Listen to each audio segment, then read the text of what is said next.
Welcome to At the Bar, a spirited conversation about issues at the intersection of law, politics, and culture. I'm Jennifer Braceras with Independent Women's Law Center, here with my colleague, Inez Stetman.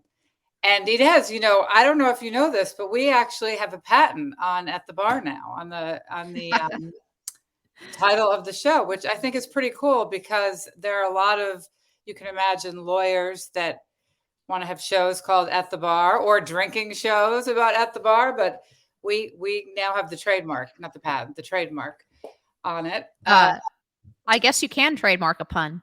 You can. Yes, you can.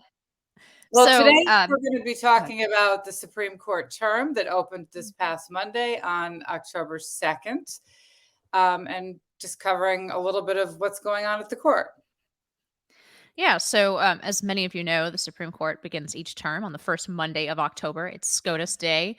This is actually mandated by law going back to 1917. Prior to World War II, the first day of court was ceremonial and included a visit to the White House and a meeting with the president. But in the 1960s, the court began just opening oral arguments on the first day, and that became apparently regular practice in 1975. So after Chief Justice Roberts officially opened the 2023 term in the courtroom, the justices heard oral arguments in a criminal sentencing case, one of more than 30 cases the Supreme Court has picked up to hear this term, including cases on the Second Amendment, social media and regulating social media, the First Amendment, the administrative state, and more. So this is going to be a meaty docket. And of course, there will be other cases added to the docket as the term progresses. That's right. And here to talk to us today about what we might expect from the Supreme Court this term is Anastasia Bowden. She is the director of the Robert A. Levy Center for Constitutional Studies at the Cato Institute, which is a relatively new position for her. Prior to that, she was a high-powered civil rights attorney with the Pacific Legal Center, or the Pacific Legal Foundation, where she brought a lot of high impact cases. Before that, while she was doing at the Pacific Legal Foundation, she started the podcast Dissed, in which she tells the stories behind infamous Supreme Court dissents. And her writing on law and liberty has been featured in numerous publications, including the Washington Post, the Wall Street Journal, the Los Angeles Times, and many other places. So thank you for being with us today, Anastasia. It's good to be back with you both. I'm glad you have that you are here with us today because one of the things the court is going to be looking at this term is a trio of administrative law cases that sort of challenge, together, the three of them challenge the constitutionality of our federal bureaucracy. So before we get into the details of some of these cases, I'm wondering if you could just give us a brief overview of sort of the federal administrative state and why you and other libertarians are constitutionally skeptical of it. The case against the administrative state. So many reasons. There's not even enough time. Everyone wants to talk about how bad it is, right? We're all talking over each other.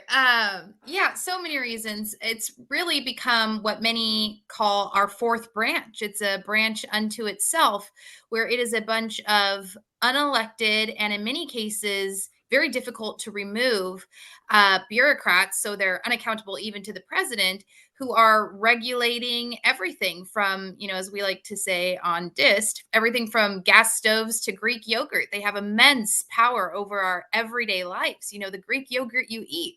And, that's way beyond Congress's view, let alone these bureaucrats that Congress has all too happily really given its authority to. Congress is they've been complicit in this. They don't want to make the hard decisions.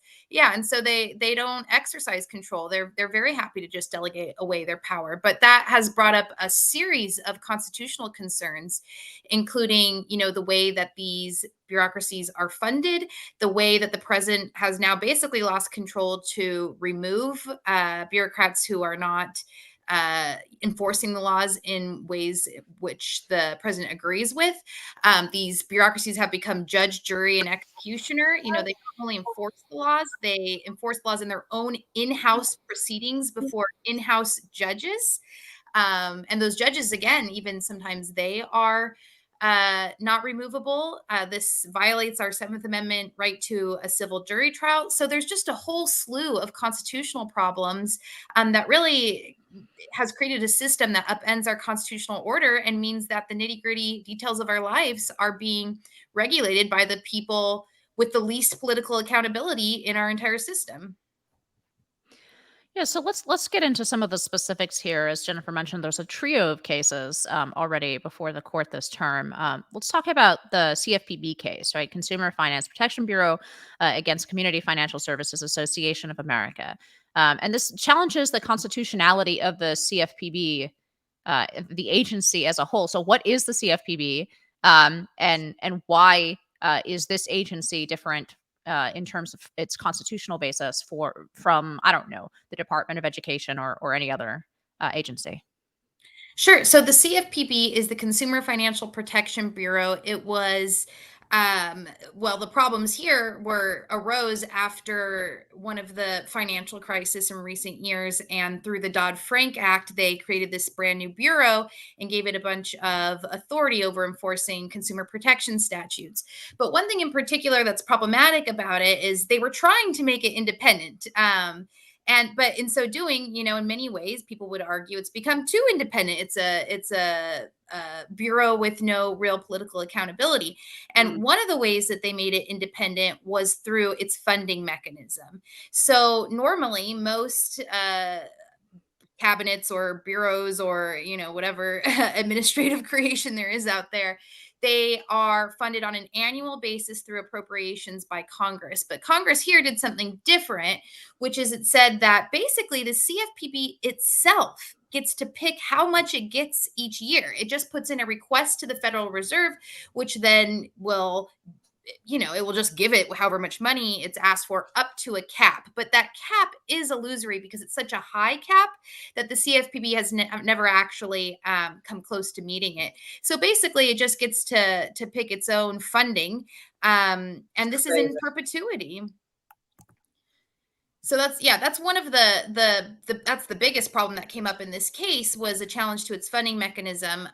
In particular, the details of the case are that the plaintiffs were challenging the payday lending regulation, which prohibits lenders from seeking to recover funds, even though that's been pre-authorized by the borrower. If the lender does it more than 2 consecutive times in a row and it's denied due to insufficient funds, CFPB said that the lender could no longer go after the borrower. And so a lender said that, well, CFPB itself is really unconstitutional in the way that it is structured. And one of the reasons is because of this funding mechanism. There was also, in a previous term, a challenge to the fact that it had a single director, and that single director was Congress had limited the president's ability to remove the director. That was struck down. Now this is a subsequent challenge, yet another constitutional problem with CFPB because of its funding.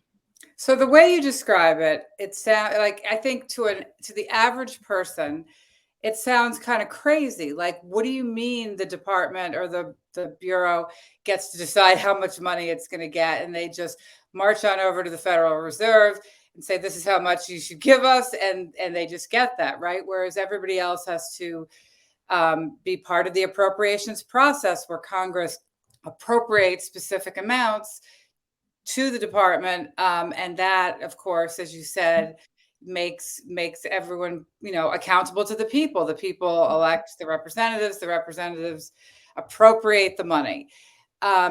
It sounds like, in some ways, an easy case, and yet Noel Francisco, the former Solicitor General who was arguing the case, got quite a tongue lashing from the more liberal justices on Tuesday. Sonia Sotomayor told him that she was at a total loss in trying to understand the argument.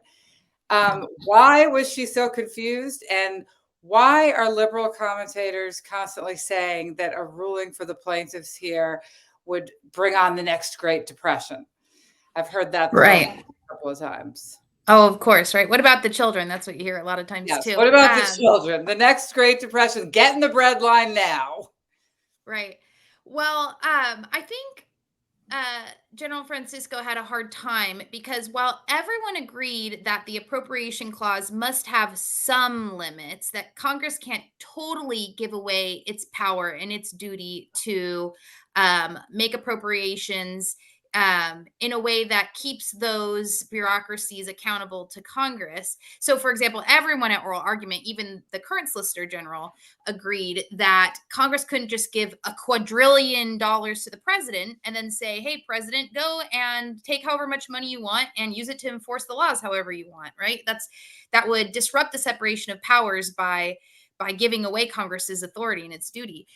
But no one could really come up with a limit on exactly where Congress's appropriations power ends. And so the arguments that Noel Francisco had made here were, one, this is a standing appropriation, it's not time limited, it's perpetual. It's basically allows the director of the CFPB to take however much money he or she wants because it's only subject to a really illusory limit. Three, it's using that money for core enforcement functions. So it's a really dangerous power to give them discretion for. And then, unlike other agencies who usually get money that's based on market forces, this one just gets money, however much money it wants from the Federal Reserve, which itself isn't determined by the market. So he had made these four arguments. And the problem was, it was kind of like a multi-factored balancing test. And also, the current Solicitor General was able to eviscerate each one by one. I mean, one of the biggest problems was historically there have, in fact, been agencies that had standing appropriations and that were only subject to a cap. Now, he says this one's different because the cap is so high that it's illusory. But I think the problem with that argument is, doesn't that just mean that if CFPB were to spend more and to get closer to the cap, then it really would be a cap? It wouldn't be illusory. So that wasn't really, that didn't really work with the justices. And I think the other problem that I found really interesting was Justice Jackson said all of these limits that Noel Francisco had come up with are nowhere in the text of the Constitution. They're just kind of, he's inferring them from the structure of the Constitution, separation of principles, separation of powers principles. But the word appropriations itself is pretty broad, pretty vague. And she's like, where are you getting all this from? And so it was kind of interesting to see that she was the textualist in this case. And then we had Noel Francisco be the sort of purposivist. But in any event, I think there was no bright line. If you had to sort of read the tea leaves from what you heard at oral argument, how do you think this case will come down? I don't think it's going to go well. I think, the only two justices who were really on board with Noel's theory were Justice Alito, maybe Justice Gorsuch at some points, although he didn't have patience when there was a lack of answers to other questions. So, I think it's either going to be 8-1 or you might get a 9-0 against this challenge, with Justice Alito writing the opinion saying, hey, there might be cases where the appropriations process would violate the appropriations clause, but this just isn't it.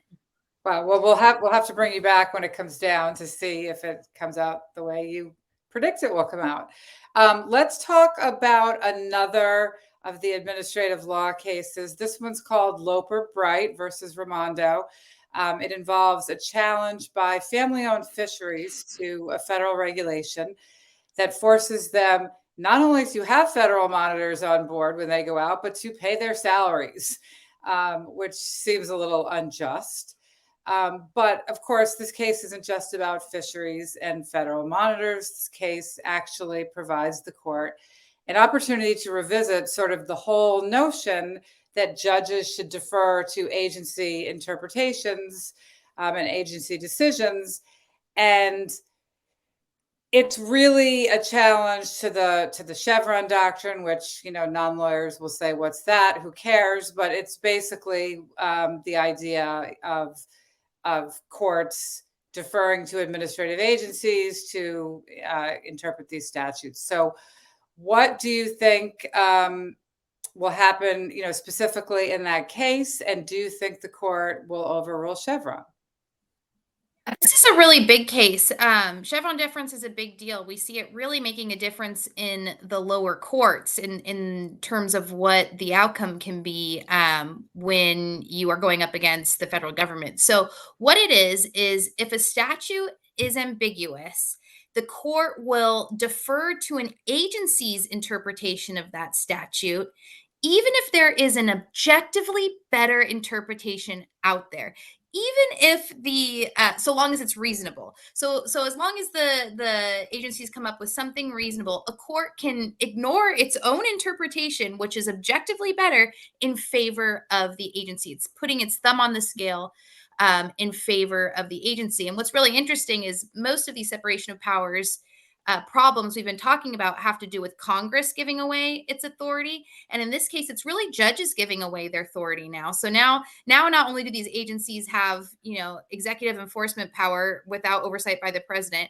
not only do they really have Congress's power to sort of legislate and make new rules. Now here they are exercising the judicial power because they get to determine the interpretation of various statutes, including statutes that delineate their own authority. So they're becoming the judges of the scope of their own authority. And it's really problematic. I mean, you can see that when Chevron deference is applied, that the outcome is far more successful for the federal government, right? I mean, just naturally, that's the way it's meant to be. It's tipping the scales. And I think the problem is that the justification was that supposedly these bureaucrats have better expertise, right? So judges should defer to them to interpret these statutes. But I think that's sort of been eviscerated in recent years when we've seen that really it's all just coming down to pure politics, rather than exercising some sort of expertise. You'll see one agency under one administration come down with an interpretation after years of considering it, and then it will come out with one interpretation, and then the administration changes, new bureaucrats come in, and they immediately just flip it. So I think it's not truthful to say that that they're exercising their expertise. They're exercising pure bare knuckle politics. Right. And so to be the devil's advocate, you could say that, at least the bureaucrats at the Department of Education, they may be biased politically one way or the other, but supposedly maybe they have some experience in the field of education, whereas, for example, members of Congress may not. Now, I don't buy that argument. I've heard people on the left say, well, why should it be Congress making all these specific decisions? They don't have the expertise to, go deep in the weeds on whatever, climate change, education, this and that. And maybe they do, maybe they don't. But my response would be, it really doesn't matter if they are qualified as experts.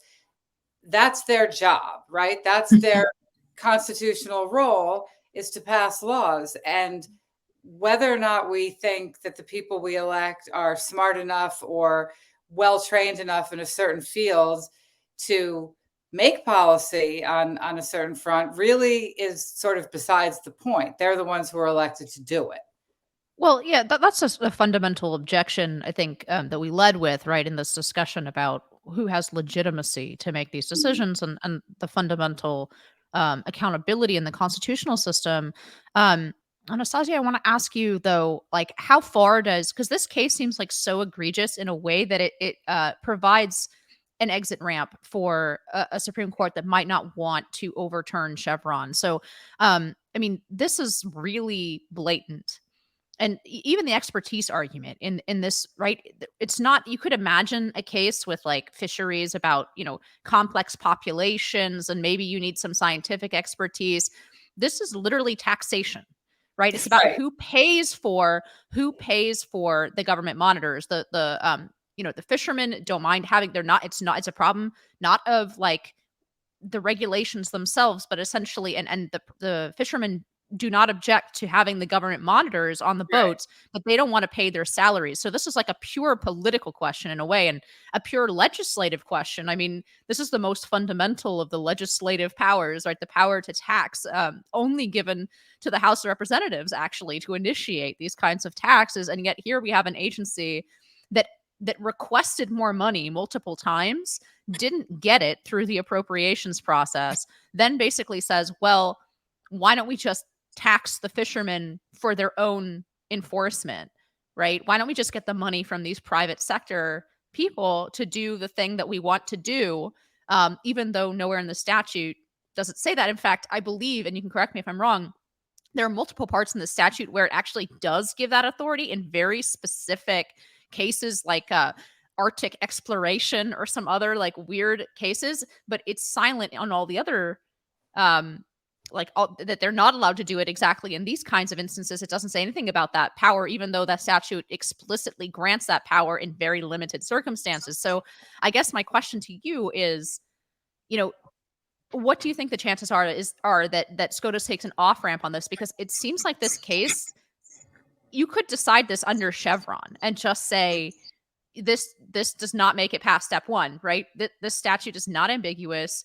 It is pretty clear about where this additional power to essentially grab money from the fishermen exists. It's intentionally silent with regard to the circumstance in which this agency did it. Plus, there's this whole paper trail about this agency essentially doing it because they ran out of money and not, as part of sort of reasonable enforcement or whatever. So I guess my question is this not a great case for overturning Chevron because the agency is operating so far outside of the bounds of the statute that you could conceivably keep Chevron and rule against the agency here?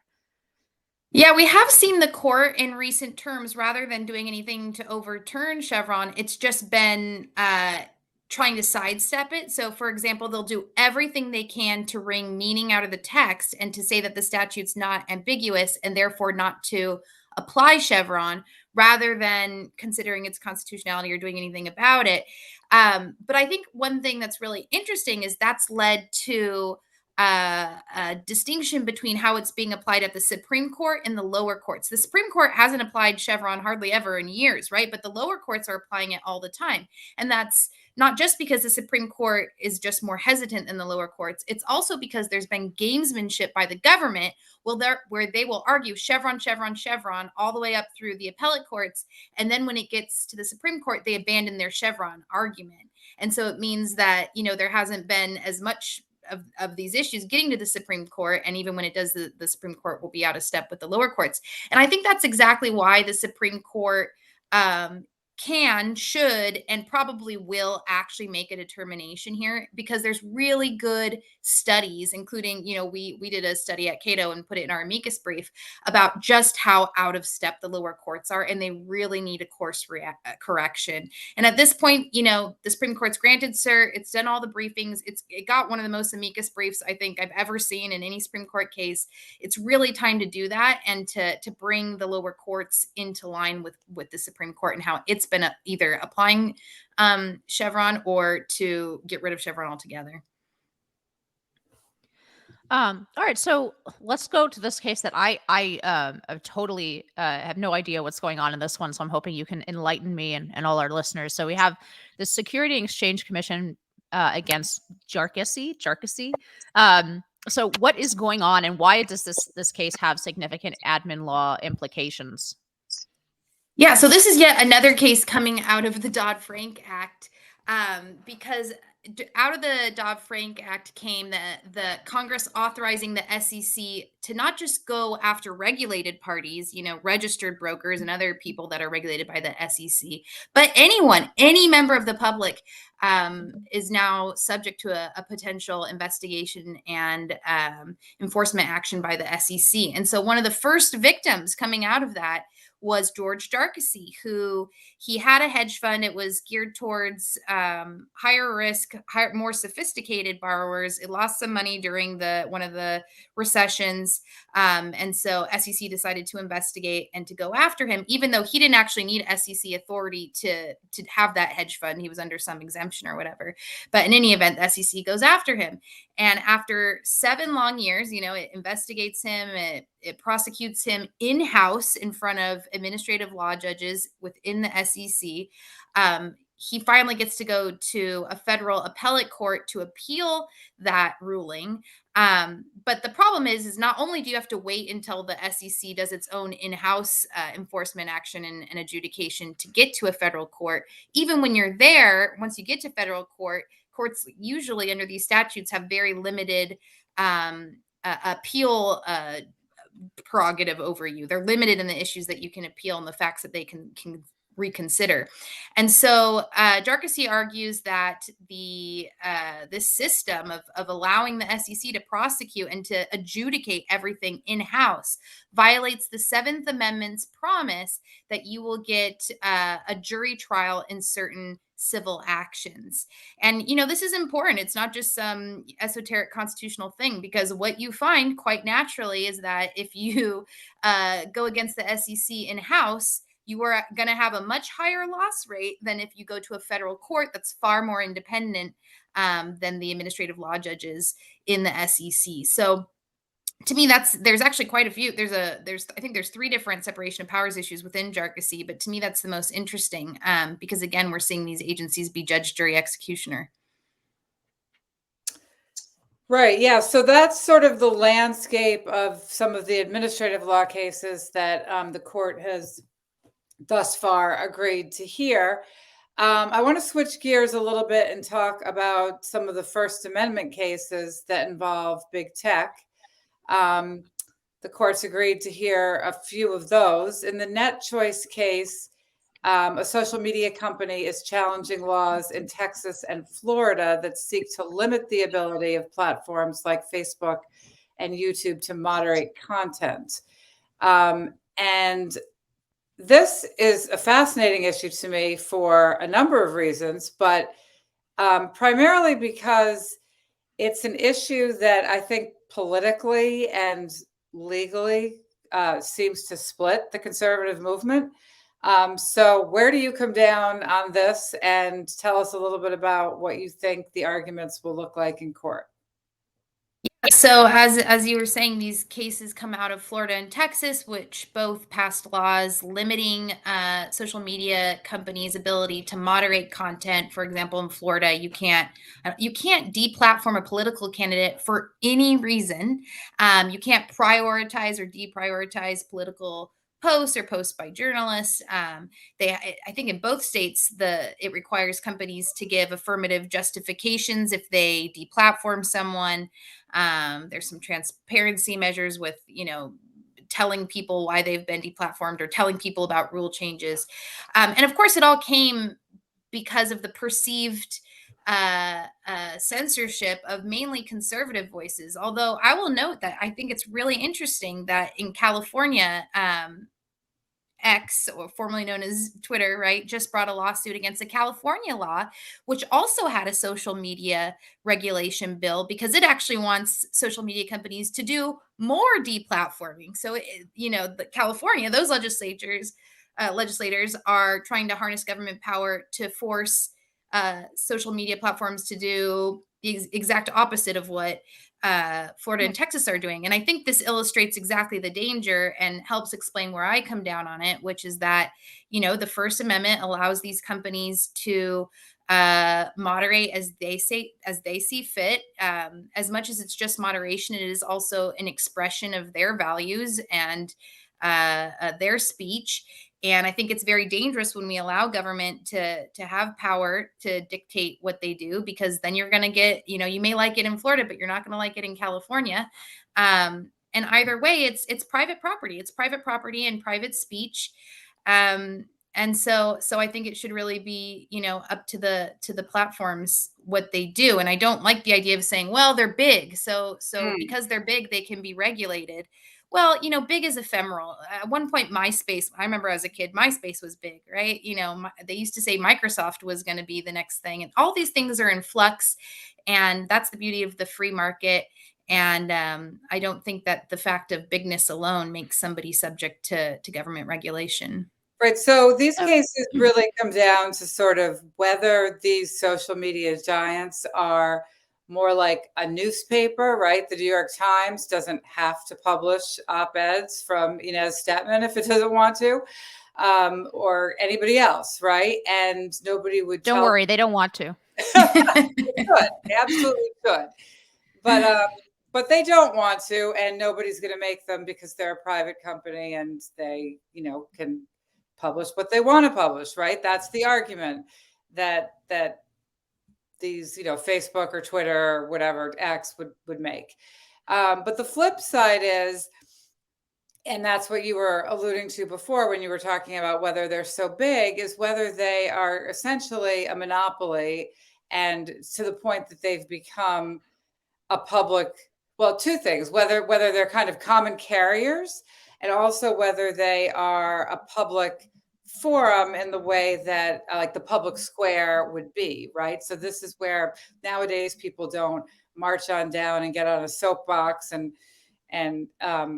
give speeches about stuff, although they still do that in Hyde Park in England. But for the most part in this country, these debates all occur online. So has this become the public square, and are they monopolies to the point that they're common carriers, and this is the only way you can communicate in this particular way?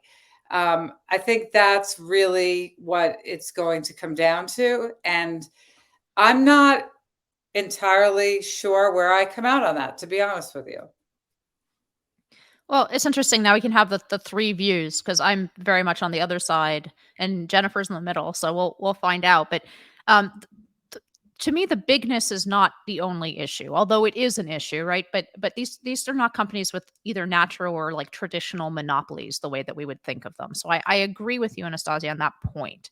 To me, though, this is more about the spectrum from on two axes, right? One is expressive conduct or expressive speech versus something that looks a little further away. And this is what we kind of got into with the 303 creative case last quarter, right? And it's does this company look more like Jack the Baker, where there's a clear sort of expressive message? And I think in 303 creative, it's sort of it glossed over this question simply because the facts of the case were so obviously on one side of it, right? Not only do you have one person, but she's doing something that's obviously creative and expressive, right? That the product that she was selling, wedding websites, right, are obviously sort of this creative function to it. So it was kind of easy to decide on that front. Although I would note that the lower court in that case tried to make the argument that she was a monopoly of one, right? This like absurd argument. But in this case, it's not nearly as absurd, right?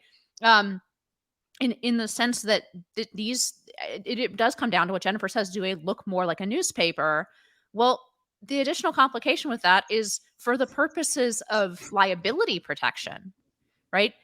For defamation protection and everything else, the New York Times can be sued if they publish something that's defamatory, right? And there we have a law, Section 230, that always gets bandied about, that protects social media companies from this, exactly because there's a recognition that this is sort of an open pub posting square, right? It's something closer to an open forum. And therefore, it's exactly not an expressive message from, let's say, Twitter or X itself, right? When somebody posts something that ends up being defamatory, X is not responsible for that. So it seems like these corporations kind of want it both ways. They want to not have an expressive message for the purpose of like being like the New York Times and publishing an op-ed, but they do want the First Amendment protections based on being like basically saying that their algorithm and their terms of service constitute a First Amendment message they're speaking. So I will tell you that years ago, when some of these issues first started percolating, and there was one of the first controversies about whether or not the Facebook algorithm was biased in suppressing conservative stories.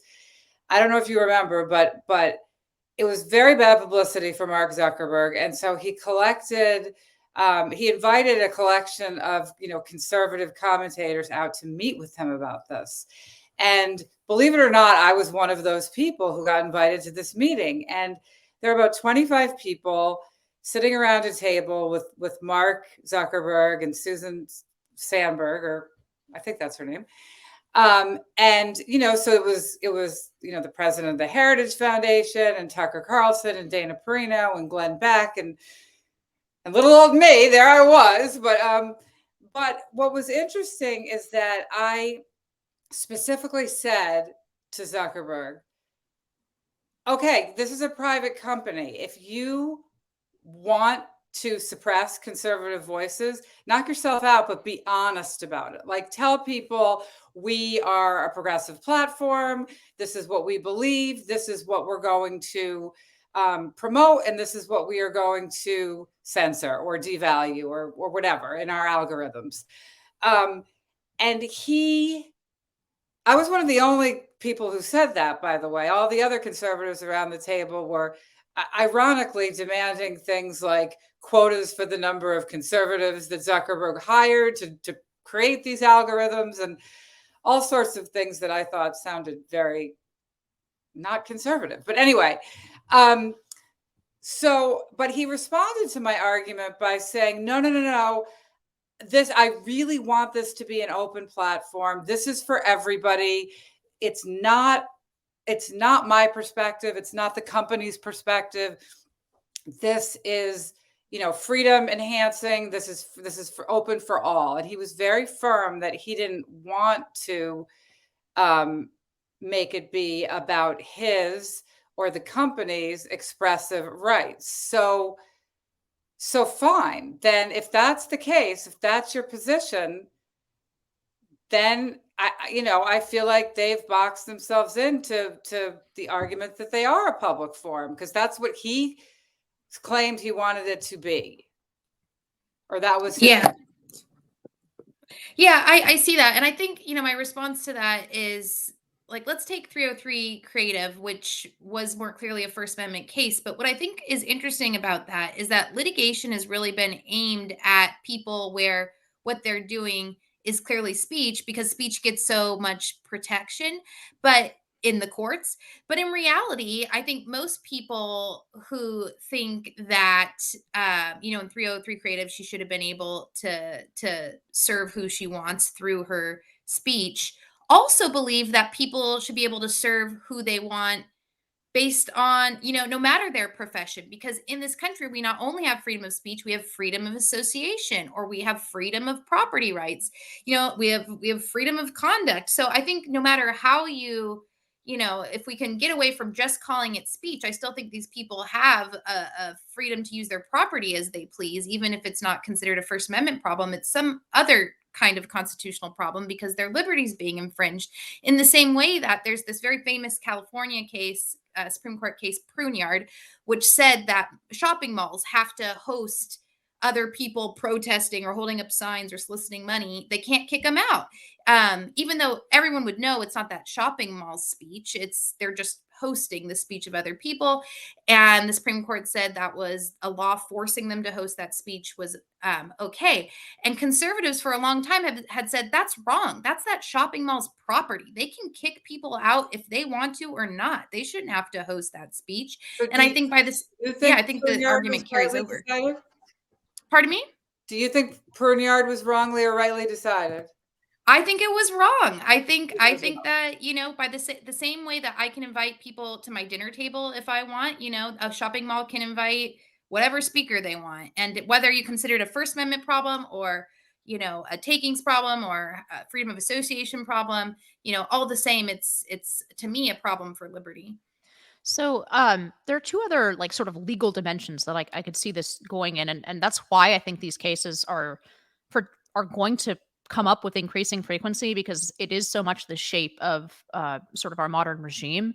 And so I think this is like, I think it's going to be the work of decades for the court to figure out what the boundaries are on each side of all of these various dimensions. But the two other ones I want to bring up. I have to say, the hilarious thing is, I mean, judges by, their nature, especially at this level, are older, right?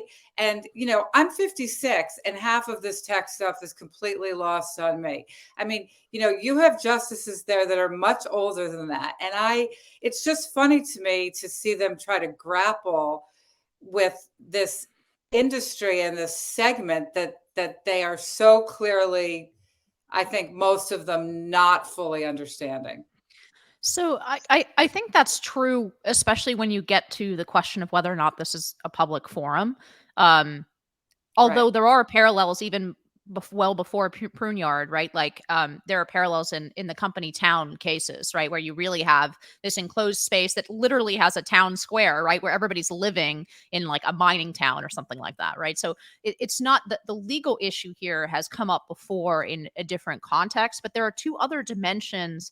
So one is what I touched on briefly with the 303 case, but I think actually it runs in to Citizens United, and that's how much a like how equally are we going to apply First Amendment, but any other kinds of rights to publicly traded corporations versus, and I think this runs through Hobby Lobby as well, right? And I think it's a legitimate question in a way, perhaps Anastasia doesn't, right? She thinks like that corporations are fully people, they're just groups of people, and therefore they have all the same constitutional rights. I think it's a little bit more of a gradient in the sense that I think it's obvious in the 303 case where you have one person with a business that's clearly expressive, and where like Hobby Lobby is somewhere in the middle because it was a privately held company, right? It wasn't publicly traded. But then you move to the corporate context where you're taking advantage of the corporate form in a certain way, and you have like a board and nobody actually, there's no single person who determines the expression of the corporation, right? I think it's a more nebulous case, and I think that there will be a sort of tension within this conservative leaning court between people who stick with the full personhood of corporations that was established in Citizens United in a totally different context, right? And people who maybe are a little bit more flexible about looking at the differences between that. Oh, and that Boston parade case, I think, comes in Yeah. as well. I can't remember the name, right? Like, Boy at what Scouts. point does a group of Yeah, Boy Scouts. people, at what point are a group of people expressing a common, like, actual, First Amendment statement? And at what point is it just business? Because on the other end of that, and this is the second dimension I think is interesting, you mentioned freedom of association. Well, we've abridged freedom of association since 1964 in a very, very, invasive way. And when we said, no, you don't actually get to choose who your customers are, there are certain ways in which we're going to force public accommodation to every customer. You can't say I don't want to serve this customer because of their race, right? I can't say I don't want to serve this customer because of their religion. So we have this huge precedent for abridging freedom of association. And my most like sort of controversial idea that Jennifer has been urging me to write up for some time is actually, I think the big tech space in terms of conservative censorship looks a little bit like the Green Book South before, Heart of Atlanta and the right to travel, right? Because it's not the simple monopoly case. I agree with you. It's not a simple monopoly where like there's MySpace is gone now. You have Facebook and Twitter and all the other, and Instagram and Snapchat and blah blah blah blah blah blah blah, right? TikTok now. So you have all these different social media companies, but for a variety of reasons, they end up refusing to serve the same batch of customers. And if you add up their market share together, it starts to look a little bit more like, well, it's fine for one hotel to not want to serve Black people, but when every hotel along Highway 10 for a stretch of 800 miles refuses to serve the same customer, well, there's no real way for the free market mechanism there to really work, because that your competitors are excluding all the same customers, and so none of you is getting a competitive advantage over the other. And you can still, because you have the same cultural commitments against one class of customers, you can essentially count on all your competitors to exclude them as well, or at least, let's say, competitors adding up to 85% market share.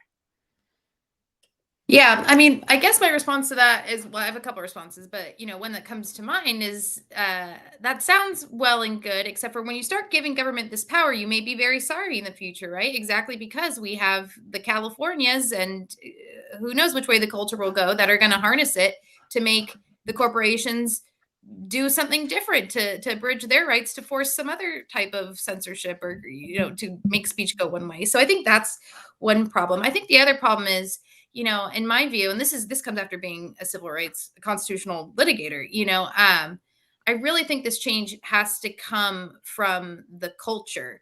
And so often, actually, the law lags culture, right? And I think that's the right way that we have to go, is by convincing companies that it's not good business to behave in this way, to flee. For all the people who complain, you still see them complaining right on Twitter, right? Or right on Facebook, all these places that they claim to hate. And I know it's because where else are we going to go at this point? But why not band together and try to create a new platform to compete? And you see that happening with, even amongst the liberals, with Blue Sky or what have you. So I think, to me, the ultimate solution would come through the free market, and through choosing not to do business with those people who you disagree with their business choices, rather than harnessing government power that could very easily be abused in the next case. So I guess where I would agree with you more if we didn't already have essentially if we were already operating in a freedom of association landscape. Um, but we aren't, and so what I'm seeing is a landscape where on certain traits, right, customers can be discriminated against, even to the extent that you get like this 85-90% market share, because in part because a lot of these alternatives you're talking about cannot get off the ground because they themselves have to go through a monopolistic run through with Apple, for example, or even something more basic like web hosting services, like Amazon web hosting services, right? You can knock this down to the pegs or the building blocks of the internet. And it's not that they're not monopolies, but you do see a lot of like oligopoly type looking thing where there's maybe two different competitors in the market, maybe three, but they all agree on who needs to be excluded from the Apple store. So you do run into that kind of oligarchic structure. Um, in if you consider, so this is the thing that I think is so interesting about these cases is and I think it's broadly applicable to a lot of the different challenges that we face today versus, let's say, 1983, right? Which is that you see that actually the kind of collusion. We used to think about straight antitrust, right? And I have no interest in picking up the antitrust law of Europe or making it about, without consumer harm, right? Um, but you see the situation where they're not a traditional monopoly because they're not colluding on business grounds. They're colluding with each other on cultural grounds, right? So like that's why I do bring up the case of the Green Book South, right? Where you have essentially, it's not that all the hotels along Highway 10 got together one day in a room and decided, you know what, we're going to lock out this class of customer. We're all like in an agreement together, an economic agreement. That would be like traditional antitrust situation, right? Instead, they could just rely on the fact that because they had certain cultural priors in 8 or 9 states alongside the highway, that they had certain cultural priors that they could rely, without even talking to each other, they could rely on all the other businesses to make the same decision for non-business reasons, not for dollars and cents reasons, for cultural reasons. And it seems like we made a decision about how to deal with that. And maybe we want to reverse that decision. Maybe we want to get rid of the public accommodations. And if we get rid of public accommodations and civil rights law, well, then maybe fair is fair, and maybe we can allow tech companies to do this too. But it seems to me that there's an imbalance there. Like and very few people, I know that libertarians, there are some libertarians who would like to get rid of public accommodations, but once we have this precedent for, this is how we broke that particular problem, right? It's public accommodations law is how we broke this problem in the 1960s. Now, who's to say now that the right can't use the same solution? Because now people who are conservative are the class who are being censored by something that looks a lot like collusion between enough companies to have a monopolistic market share. Yeah, I think that's interesting. I wonder, if that how we broke the problem. When people have those firmly held beliefs, even if you force them to accommodate people who they wouldn't otherwise accommodate, they'll find ways around that. They'll be very reluctant. They'll find ways to shut people out. I don't know if that was what compelled us to break the problem, or at least, if the problem wouldn't have broken itself just with cultural change and without this, that the public accommodations laws. But putting all that aside, like, I do just wonder to myself whether this instrumentalness, this idea that, well, because there's so many of these companies that hold such a big market share that think this one way, then we need to harness the power to get them to go against their own wishes in order to accommodate conservative views. I have to wonder, would we say the same thing? Would you say the same thing if that were true in a case like 303 Creative, where it was that, the vast amount of people creating wedding websites would not cater to same-sex couples? I just, I get very wary about the consistency here, where people want to force people to do what they want when it suits their own ends, but not the other side. And, we've championed for conservatives have not we, but the movement, I suppose, has championed for so long, freedom of association and freedom of being able to serve who you want, including in the 303 Creative case. And I wonder if they would say that those freedoms no longer existed if it were true that actually the Lori Smiths of the world were the majority with the huge market share. Yeah, I gotta say, I mean, I find this particular set of issues so thorny. I think it'll be so interesting to watch what the court does with it. I go back and forth. I listen to Inez. I'm nodding away. I agree with Inez. I listen to Anastasia. Yes, I agree with that. And it's, it's not that I haven't thought about this issue or kind of studied it. I really find it a tough nut to crack. So I don't know. Maybe that's a good place to wrap up. We're certainly not going to solve the issue today. We'd love to have you back, though, when some of these cases are argued or decided, to see how they turned out. Well, it was great to be with you both, and thanks so much. I've been thinking about publishing house. But the one line that you're... Oops, sorry, everybody. That was my fault.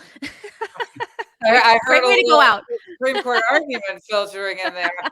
I think that was from a prior episode. Yep. Sorry, everyone. That's not our interrupted this great goodbye program. But Anastasia from Cato Institute, thank you so much for coming on, giving us this great Supreme Court preview, a great discussion of as Jennifer said, these thorny issues. So we hope listeners, you'll join us next time for another spirited conversation about issues at the intersection of law, politics, and culture. And until then, we'll see you at the next At the Bar. Cheers.